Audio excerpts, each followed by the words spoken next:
Hi friends, welcome back to our family. പുതിയൊരു വ്ളോഗിലേക്ക് എല്ലാവർക്കും സ്വാഗതം കേട്ടോ.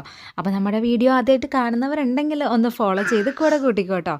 അപ്പോൾ ഞാൻ ഇതിന് മുന്നേ ഇട്ടിട്ടുണ്ടായിരുന്ന 2 വീഡിയോയും നമ്മൾ ഹോസ്പിറ്റൽ വ്ളോഗ് തന്നെയാണ് ഇട്ടിട്ടുണ്ടായിരുന്നത്. അപ്പോൾ ഇതും ഞാൻ എടുത്തു വെച്ചിട്ടുണ്ടായിരുന്നു ആ സമയത്ത്. അപ്പോൾ ഒരാഴ്ചത്തോളം നമ്മൾ ഹോസ്പിറ്റലിൽ ഉണ്ടായിരുന്നല്ലോ. അപ്പോൾ കുറച്ച് വീഡിയോസ് ഞാൻ എടുത്തു വെച്ചിട്ടുണ്ടായിരുന്നു. അപ്പോൾ അതൊക്കെ ഒന്ന് അപ്ലോഡ് ചെയ്യാമെന്നാണ് വിചാരിച്ചിട്ടുള്ളത്. രാവിലെ തന്നെ നമ്മുടെ കുഞ്ഞോളം ഉറങ്ങുന്ന ടൈമാണ് കേട്ടോ. ഒരു 6 മണി സമയത്താണെന്ന് തോന്നുന്നു. ഞാൻ വീട്ടിലേക്കൊന്ന് പോകാമെന്ന് വിചാരിച്ചു. 2-3 ദിവസമായല്ലോ നമ്മൾ വീട്ടിൽ നിന്ന് പോന്നിട്ട്. അപ്പോൾ ഞാൻ ഇന്ന് രാവിലെ വീട്ടിൽ പോവാം, എന്നിട്ട് ചായക്ക് കടിയും ചോറൊക്കെ ആയിട്ട് തിരിച്ചു വരാമെന്നൊക്കെ വിചാരിച്ചിട്ട് ഞാൻ ഹോസ്പിറ്റലിൽ നിന്ന് ഇറങ്ങുകയാണേ. അപ്പോൾ നമ്മൾ 2 വീലറിനാണ് പോകുന്നത്. ഞാൻ പറഞ്ഞിട്ടുണ്ടായിരുന്നു നമ്മുടെ അടുത്തുള്ളൊരു ഹോസ്പിറ്റലാണ് നമ്മൾ കൊച്ചിനെ അഡ്മിറ്റ് ആക്കിയിട്ടുണ്ടായിരുന്നത് കേട്ടോ. അപ്പോൾ നമ്മുടെ കുഞ്ഞോളുടെ കുറച്ച് എന്താ പറയുക നിക്കറും ഒക്കെ എടുത്തിട്ടാണ് പോണത്. നമ്മൾ മാക്സിമം നമ്മൾ പാമ്പേഴ്സ് യൂസ് ചെയ്യാറില്ല, ഡയപ്പർ യൂസ് ചെയ്യാറില്ല കേട്ടോ. കാരണം അവർക്ക് അത്ര അലർജിയൊക്കെ